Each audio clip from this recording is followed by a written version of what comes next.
আসসালামু আলাইকুম। সবাই কেমন আছেন আমার বোনেরা? আশা করি সবাই ভালো আছেন। আজকে আমি দুপুরের লাঞ্চে রান্না করছি এই যেগুলো কলার গাছের মোচা, মোচাগুলো ডাল দিয়ে রান্না করব। ডাল দিয়ে রান্না করলে খুব মজা হয়, মানে খেতেই মন চায়। তো সেই জন্য এগুলো কেটে নিচ্ছি, ছোট ছোট করে একটু কেটে নিচ্ছি।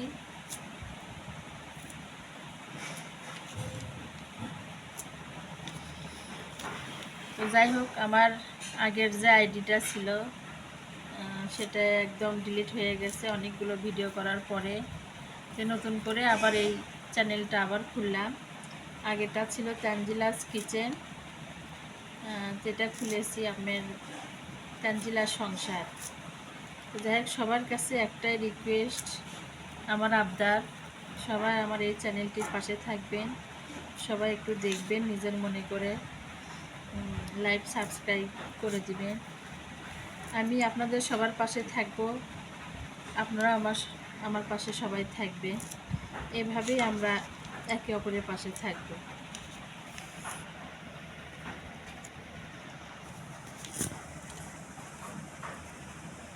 এখন এই যে বাকি অংশটুকু সেটা কেটে নিচ্ছি। আমরা একে অপরের পাশে যদি থাকি, আমাদের দেশটা একদিন উন্নতশীল দেশ হবে, সবাই স্বাবলম্বী হতে পারবে। আমি এটাই মনে করে আমি সবার ভিডিওগুলো দেখি এবং লাইক করে দিই, সাবস্ক্রাইব করে দিই। কিন্তু আমার পাশে কেউ থাকে না। আমি বুঝি না কিসের জন্য যে ভিডিওটা আপনারা দেখেন না, একটা লাইক করে দেন না।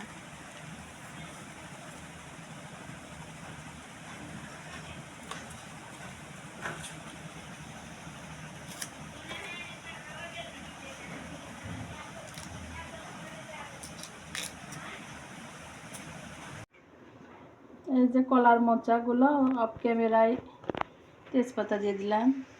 অফ ক্যামেরায় কলার মোচাগুলো এই যে ধুয়ে ভালো করে পরিষ্কার করে ভাপ দিয়ে নিয়েছি। তার ভিতরে যে ডাল ধুয়ে পরিষ্কার করে ডাল দিয়ে দিলাম, এই যে তেজপাতা। এখন দিয়ে দেবো এই যে কাঁচামরিচ, তারপরে পেঁয়াজ দিয়ে দেব। পেঁয়াজগুলো দিয়ে দিলাম।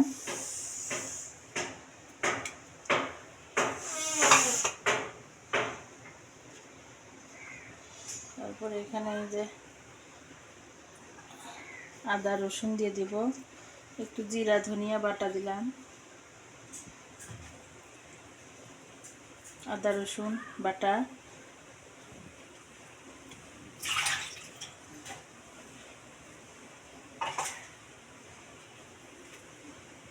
এর ভিতরে যে লবণ দিয়ে দিলাম,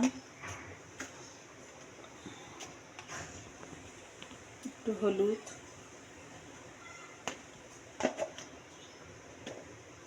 আর এখানে যে আমার ভাজা মশলা জিরা ধনিয়া, তারপরে তেজপাতা এলাচ সব কিছু মিলে আমি ভেজে গুঁড়ো করে রাখি, সেগুলো এখন একটু তেল দিব, তারপর আবার বাগার দেব।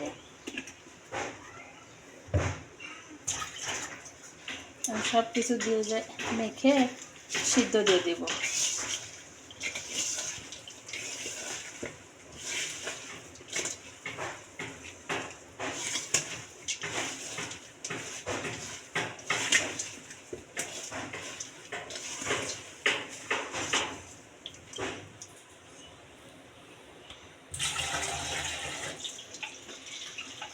ছড়াচ্ছে সামনে।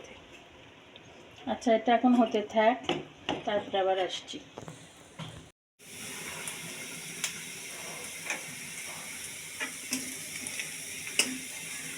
এখানে যে অফ ক্যামেরায় রসুন আর পেঁয়াজ তেলে ভেজে নিচ্ছি। এটা যে মোচার তরকারিতে বাগার দিব। তরকারিটা হয়ে গেছে।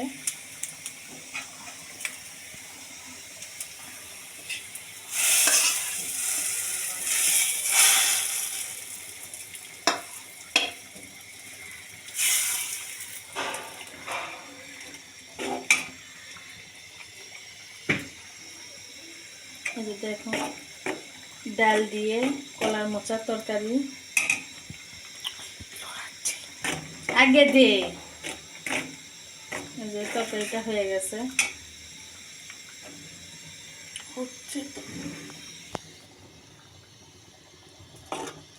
দেখুন দেখুন কত সুন্দর হয়েছে কলার মোচা দিয়ে ডাল দিয়ে তরকারিটা। যে বাগারটা দিয়ে দিলাম, এই তরকারিটা খুব মজা হয়।